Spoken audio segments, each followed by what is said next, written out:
And so reason, or the ratio of all that we already know, is not the same that it shall be when we know more. If I take this tonight and test it, and it proves itself in the testing, well, then I have added to my knowledge. And so I know more than before I tested it. And so when I find myself up against something that seems beyond solution, I have found something that can solve it. All I have to do is to rearrange the structure of my mind. So I dare to assume that I am the man that I would be, and sleep as though I am. That's the rearrangement of that structure of the mind. I'm the same being. I'm Neville. I know exactly those that I knew before, but now I know them differently. I know them now as a freed man. But I must not be a hearer of what I heard in Scripture. I must be a doer. I must do it. So be not a doer only. Be a doer in the full sense of the word. So that I'll do it and persist. The word is persevere in Scripture. The first chapter, the 22nd through the 25th verses of the Epistle of James. So I will simply do it. And though tomorrow I am confronted with the obvious facts of life that I'm still in prison, it still doesn't matter. I did it, I am doing it, and I will continue to do it until that which I have done is perfectly externalized within my world. I am telling you this from experience. I know it. If you go to jail, and you say 5 to 10 years, all right, you know 5 years, and maybe you get off in 6 for good behavior. But when you are drafted into the army, there is no date that you are promised where they let you out. You're in for the duration. Well, I was drafted into the army with $17 million. Well, I didn't ask the permission of anyone. I only consulted myself. I looked around. I knew what the world knew.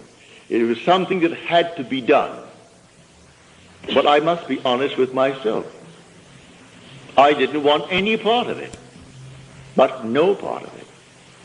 Others would tell me, is that the act of a coward? I didn't care what they said. Is that being a good citizen? I didn't care what they said. As I just said earlier, what we now know, which is called reason, it's a reasonable thing to do. We're at war, and we're all Americans, and we should go in there because our country has declared war. Go in there and fight. And so reason tells us that should be done. I was drafted. I did not oppose it. They drafted me. Took me down to Camp Polk, Louisiana for my base training. And while I was there, I didn't want any part of it. And I dared to assume that I am out of it. And made my normal natural application, as you have to do in the world of Caesar. Within 24 hours it came back, and it was simply rejected. It was signed disapproved, and signed by my colonel, a very nice gentleman. His name was Colonel Theodore Bilbo Jr. His father was Senator of Mississippi.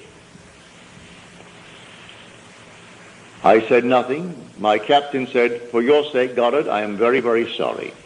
I know exactly how you feel. You want to be with your wife and your little girl.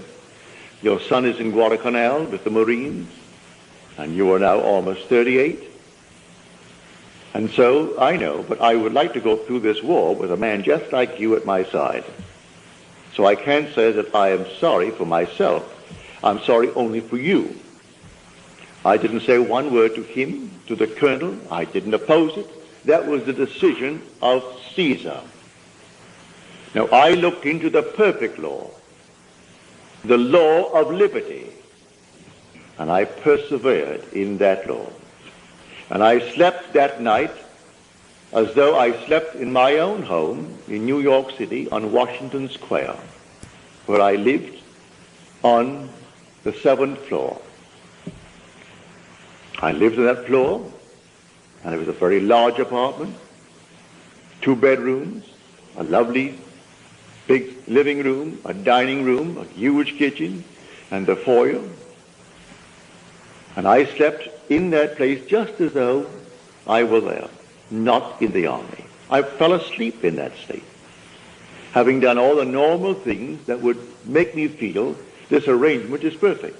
I rearranged the structure of my mind. Instead of seeing 25 men around me sleeping upstairs and knowing that 25 are down below in the next area, I slept in my own bed, with my wife in her bed and my little girl in her crib in the corner. I felt everything in that place just as though it's taking place. And I rearranged the structure of my mind and fell sound asleep in that state. At 4 o'clock in the morning, here comes a sheet of paper before my eyes, and a hand from here down with a pen in its hand, and the pen scratched out the word "disapproved," and it wrote in a bold script, "approved." And then I heard the word, "That which I have done, do nothing." And then I woke. It was too early to disturb the 25 other fellows sleeping there. But I waited until the very first moment that I could leave that room.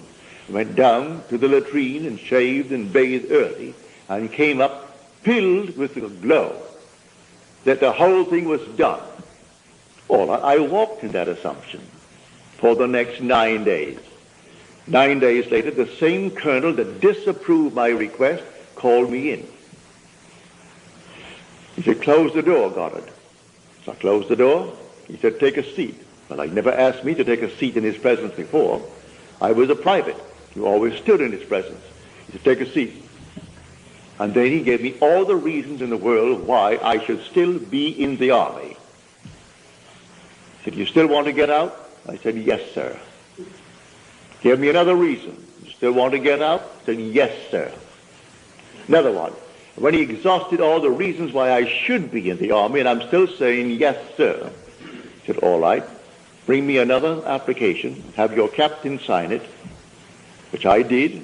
That day I was honorably discharged and out of the army. I didn't run away. I was honorably discharged. When vision breaks forth into speech, the presence of deity is there. And who can oppose God? He says, "That which I have done, I have." So he thought he initiated the urge to let me go free. I looked into the perfect law, the law of liberty, and I persevered in that law. And he played his part, for I rearranged the structure of my mind. I was convinced I wanted out, and I didn't ask anyone's permission. I did not discuss it with one as to why I should want out when 17 million men are being drafted, plus numberless girls, to make a tremendous effort against this monstrous thing that was in Europe. I still wanted out. I did not take anyone into my confidence as to why I wanted out. I had my 13 weeks basic training, and then when I came out, they gave me my citizenship papers and I could have been, back in 1922, I could have been an American, but I just didn't have the time or the urge to get around to it, to become a citizen. So I drifted on and drifted on and drifted on, and finally, after this little episode, that's why I went into the army.